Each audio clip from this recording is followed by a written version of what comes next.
Folks, welcome back. My name is Rudy. You're watching Alpha Investments. This is a video about a reserve list card. I even got a little binder out. This looks like I know what I'm talking about. Even looks like make it look like I actually know what what's going on in the world. Am I right? So we have after a lot of messages and people ask me about what's going on with Transmute Artifact. This is an Antiquities card. I just held up Power Artifact. Let's please hold for the next available representative. Okay, Transmute Artifact. After a lot of people have been asking me about it, this thing. Okay. People were asking why all of a sudden it's become like a $400+ card if you want it to near mint condition. And if you want a dog bite out of it, you still have to pay over $300 a card. Very simple answer for everybody out there. I have no idea. I just don't want people to think this is the beginning of the new bull market of reserve list buyouts or anything. Honestly, looking at the overall market, people have just been buying the card. Historically, in the past, Power Artifact and Transmute Artifact from Antiquities tend to move neck and neck together. This is the first time we've seen in maybe history where we have Transmute skyrocketing to 400 in minty plus condition, and of course, Power Artifact is still nowhere near that, not even half.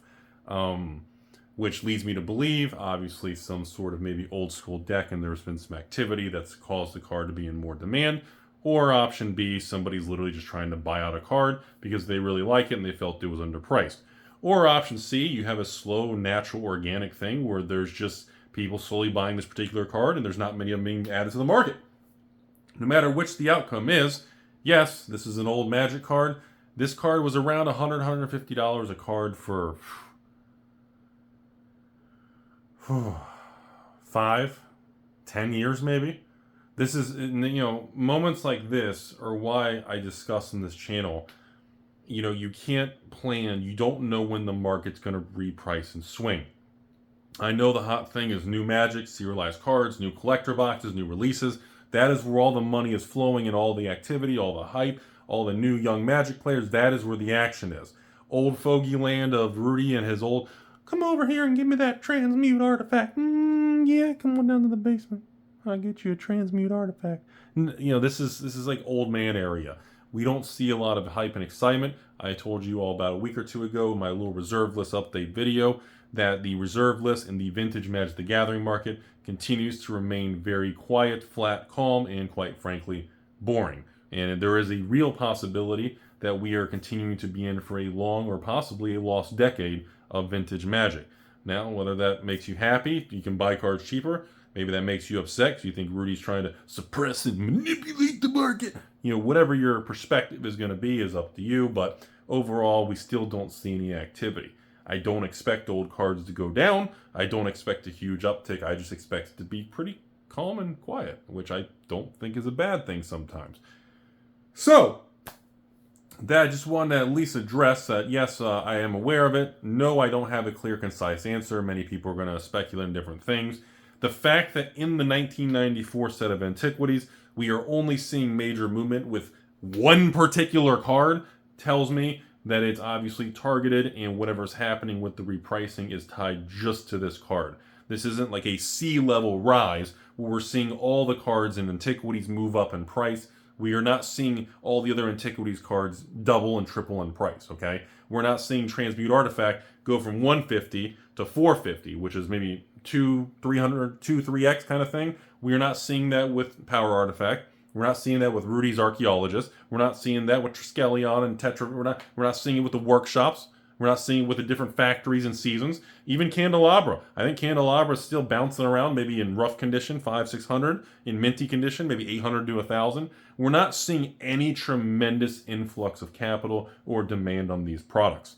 So the fact it's a single card, and this is an uncommon, not even a rare, to me, I don't think it's really that exciting to report on.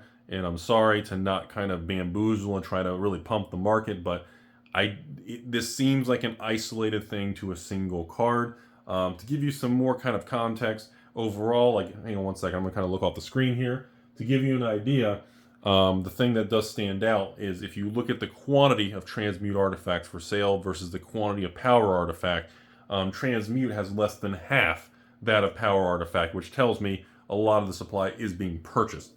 Whether it's by one person or actual activity in a new deck or new deck tech or some sort of activity is irrelevant, but the point is, yes, the supply is being purchased on Transmute in relation to the rest. The supply of people buying it is substantially higher and not following the trend of the rest of the cards.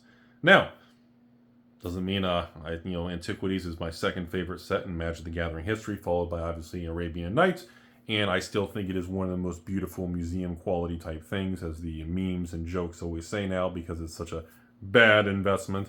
But I just at least want to report that it is interesting that we are seeing an uncommon from Antiquities spike to $400 to $500 for a nice clean mint condition copy. Is that sustainable? Are we going to see buy lists in stores reprice? That's another thing. Because remember, whenever you have, I know it's been many years we've talked about buy lists and Money Machine Go with Burr. The last time we went through a bull vintage card buyout market was 2021. So it's been over 3 years, everybody. So in my opinion, just to remind everybody who hasn't been around 3+ years ago on this YouTube channel or in the world of Magic the Gathering, in order for a buyout to be solidified, when the price jumps, if a mint condition Transmute is now $400 and a gem mint's $500 or a graded perfect 10 is $1,000, in order for these prices to have a new foundation, all the moon cities and kingdoms and buy lists around the country are going to have to raise their buy list from maybe $50 to $100 a card up to maybe like $200-$300, maybe a $300 buy list for mint, so that they're selling it for $500. As of the filming of this video, I have not seen buy lists across the country in the United States being readjusted to $250 to $350 for buy list. I'm still seeing most buy lists between $100 and $200, which means, either A, enough time has not gone by, or B, these stores are skeptical of it, or C, everybody's very kind of just waiting to see what happens, So that's just my short video on this. I was kind of lackluster, not that excited to make this video because I just didn't think there was much substance to it. But I know to some of you out there who are the 5 people that are still interested in vintage Magic the Gathering and still believe we have a future with, all kinds of exciting buyouts and things, I at least wanted to make a video saying, yeah, I'm aware of it. Well, I wish I could make more exciting things, like the Archaeologist doubled in price and Candelabra's $2,000, and the Workshop just hit $5,000 a card, and everyone's going crazy. Transmute and Power Artifact are pushing to $1,000 each. There's demand everywhere. Money's flowing like this. That's still just not happening.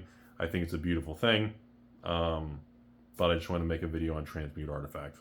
Yes, it's gone up in price. I'm skeptical if it will hold, and it does not feel like a buyout. That's all. Have a great day. Here's what it is.